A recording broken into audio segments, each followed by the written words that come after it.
नौजवान साथियों को नमस्कार करते हुए मातृशक्ति के रूप में अभिनंदन करते हुए स्वागत करना चाहता हूं मैं इस खेतड़ी की धरती और छोटे से रामकुमारपुरा पंचायत और छोटी सी धानी चबूतरा वाली में राजस्थान के उप मुख्यमंत्री माननीय प्रेमचंद जी बैरवा का यहाँ पर बहुत बहुत स्वागत है, अभिनंदन है। स्वागत करना चाहता हूं मैं हमेशा परिवार में बड़े भाई की तरह अपने सर पे हाथ रखने वाले और स्नेह रखने वाले, और जब जब भी हम टूटते थे बिखरते थे और हमें दोबारा संभाल लेने वाले मेरे बड़े भाई सतीश जी पूनिया का बहुत बहुत अभिनंदन, दिल से अभिनंदन करना चाहता हूं। स्वागत करना चाहता हूं हमारे संत शिरोमणि बलदेव दास जी का और सोई भोज के मैन सुरेश दास जी का और हमारे क्षेत्रीय संत बाबा जसनाथ जी का और अन्य संत जो यहाँ पर उपस्थित है। मैं खेतड़ी की जनता की तरफ से उनका बहुत बहुत स्वागत करना चाहता हूँ। हमारे विधायकगण हमारे सहयोगी के रूप में पधारे हैं और आशीर्वाद के रूप में पधारे हैं, और हमारे सांसद महोदय जो हमेशा हमारा स्नेह रखते हैं और जिले में इतना घूमते हैं और खेतड़ी में विशेष कराते हैं, और इस मेले में तो वो जब से बने हैं उस कार्यक्रम में हमेशा पधारते हैं। मेरे बड़े भाई नरेंद्र जी खींचड़ का स्वागत है। जावर सिंह जी खर्रा जो हमारे परिवार की तरह स्नेह रखते हैं उनका भी स्वागत है।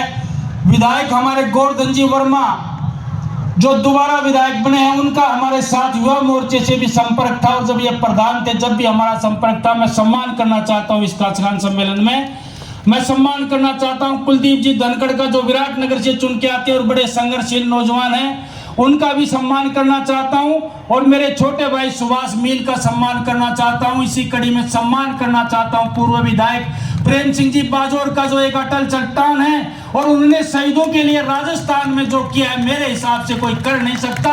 और आप समझते हो कि बिना कारण किसी की बड़ाई करना इंजीनियर धर्मपाल का स्वभाव नहीं है। मैं कहना चाहता हूं कोई व्यक्ति अपने माँ बाप की मूर्ति लगाते भी आदमी सोचता है, लेकिन 1100 जवानों का जिसने मातृ हिंद के लाडले सीमाओं पर अपना शरीर का बलिदान दिया, उनकी 1100 की मूर्ति लगाकर इस देश में जो कीर्तिमान स्थापन किया है, मैं प्रेम सिंह बाजोर का स्वागत करना चाहता हूं। पूर्व विधायक सुखकर्ण जी चौधरी जो हमारे साथ साथी और सहयोगी के रूप में रहते हैं, दुर्भाग्यवश 419 वोटों से ये छोटी सी जीत बड़ी खलती है साथियों। पिछली बार अपन 957 वोटों से हारे थे। कभी मैं भूलना चाहा तो भी आपने भूलने नहीं दिया कि सुबह शाम तक यही कहते थे ये और कर लेते वो और कर लेते तो ऐसे हो जाता। ऐसे हमारे थोड़े से दुर्भाग्यशाली रहे सुखकर्ण जी चौधरी जी का इस किसान सम्मेलन में स्वागत करना चाहता हूं। मैं स्वागत करना चाहता हूं पूरी जनता और उपखंड खेतड़ी की तरफ से और रामकुमारपुरा की धरती की तरफ से केडी बाबर जी का पूर्व विधायक और हमारे यहाँ पर जो प्रभारी हैं उनका स्वागत करना चाहता हूँ। हजारी लाल जी का स्वागत करना चाहता हूँ। और निश्चित रूप से मेरे से कोई ना कोई गलती जरूर होगी, किसी का नाम जरूर छूटेगा, वो अगले मेले में बिल्कुल नहीं आएगा, ये बात तय है। इसलिए मैं सम्मानीय मंच कह के सबका सम्मान करना चाहता हूँ, उपस्थित समुदाय का सम्मान करना चाहता हूँ। लेकिन इस बार मुझे एक बात कहना जरूर चाहूंगा आप लोगों से कि पहले जब हम इस कार्यक्रम करते थे, किसान सम्मेलन करते थे, तो निश्चित रूप से आप में जोश होता था। लेकिन इस बार ये जो बीच की जो दूरी बढ़ी है ये मैंने नहीं बढ़ाई है, मैं तो अभी भी वही हूँ आपके पास ही। ये मुख्यमंत्री और उप मुख्यमंत्री के कारण ये दूरी बढ़ी है। अगली बार हो सकता है इसको और नजदीक कर देंगे, कोई ना कोई इनमें से मंत्री बन के जरूर आ जाएगा और आपके पास खड़ा होकर भाषण देगा। हम उस मंच पे दिया करते थे। सतीश जी भाई साहब तो पता नहीं, मैं भी भूल गया कितनी बार यहाँ पे आए।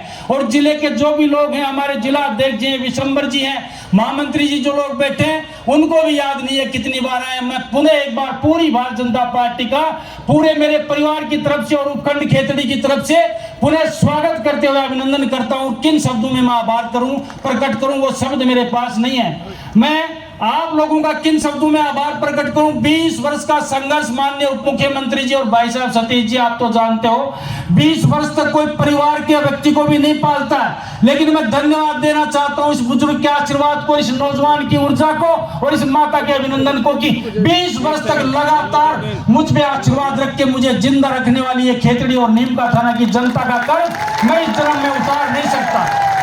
मैं इस जन्म में क्या, मैं 7 जन्म लूं तो भी आपका कर्ज नहीं उतार सकता। मैं अपने रक्त की एक एक बूंद निचोड़ के आपके चरणों में डाल दूं तो भी समझता हूं वो कम है। मेरा परिवार, मेरे साथी सहयोगी, मेरे रिश्तेदार आपके ऋणी और आपका ऋण उतार नहीं सकता। ये मैं निवेदन करना चाहता हूं। अगर जरूरत पड़ी तो आपके लिए कहीं तक भी कुछ भी करने की गुजर जाऊंगा और किसी भी हद तक गुजर जाऊंगा, ये आप लोगों से कहना चाहता हूं। आज मैं सौभाग्य से कहना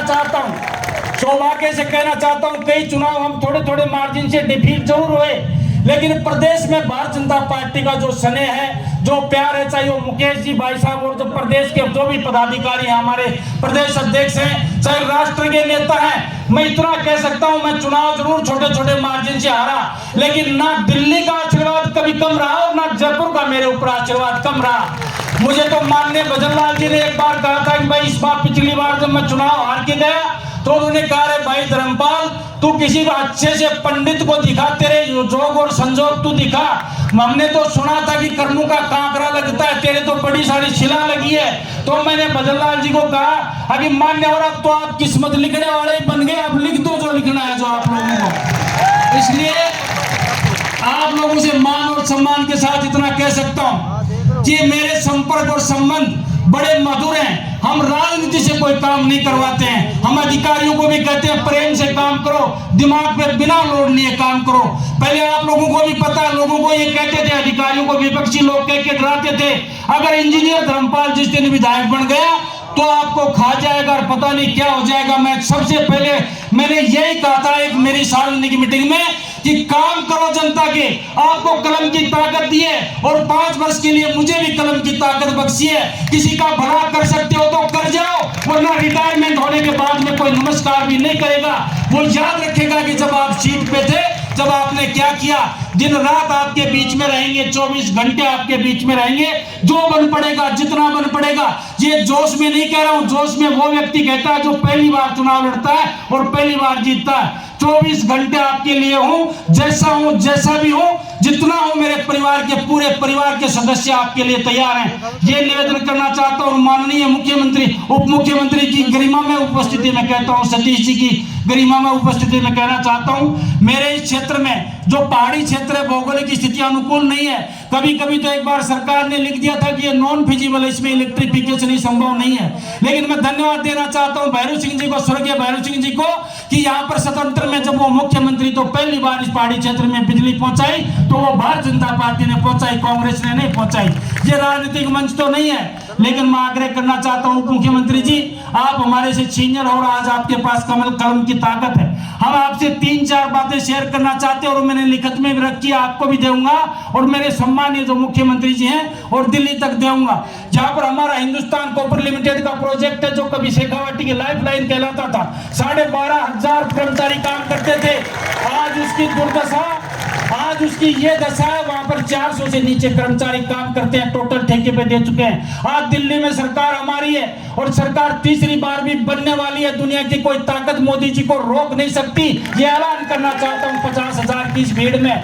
जब हमारी सरकार दिल्ली में है, हमारी सरकार राजस्थान में है, भारतीय जनता पार्टी का सांसद है, भारतीय जनता पार्टी का विधायक है, भारतीय जनता पार्टी का जिला प्रमुख है, तो हमारे हिंदुस्तान कॉपर लिमिटेड को जिंदा करके इन युवाओं को रोजगार के अवसर पैदा करें, ये आपसे निवेदन करना चाहता हूं।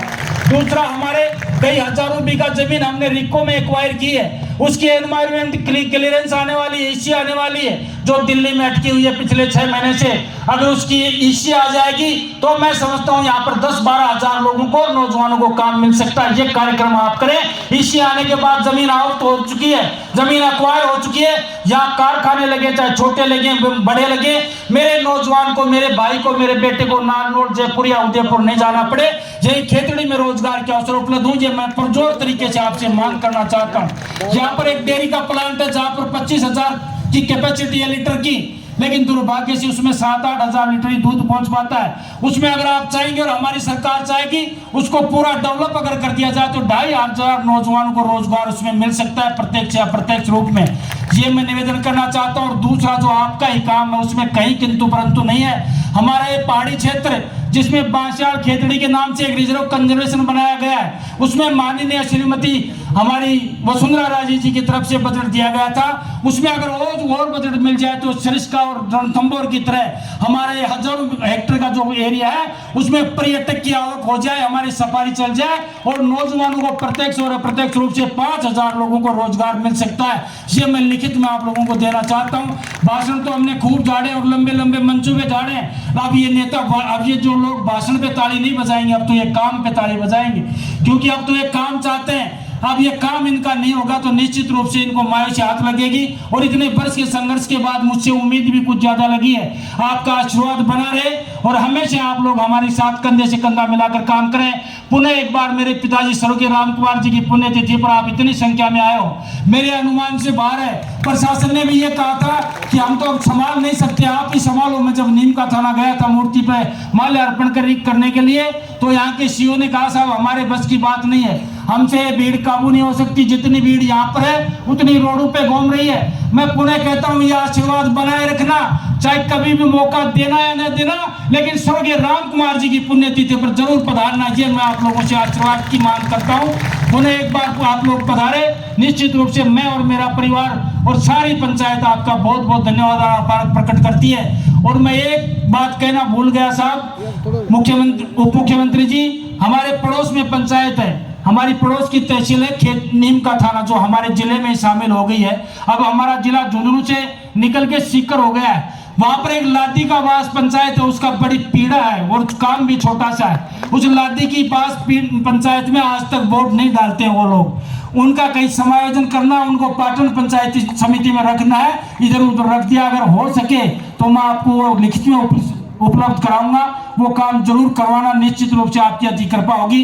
पुनः मुझे इस वक्त पर यही निवेदन करना था, मेरे कम कहे हुए कथन को ज्यादा समझना। इन्हीं शब्दों के साथ अपना कथन समाप्त करते हुए अपनी वाणी को विराम देता हूँ। सबको राम राम, बहुत बहुत धन्यवाद।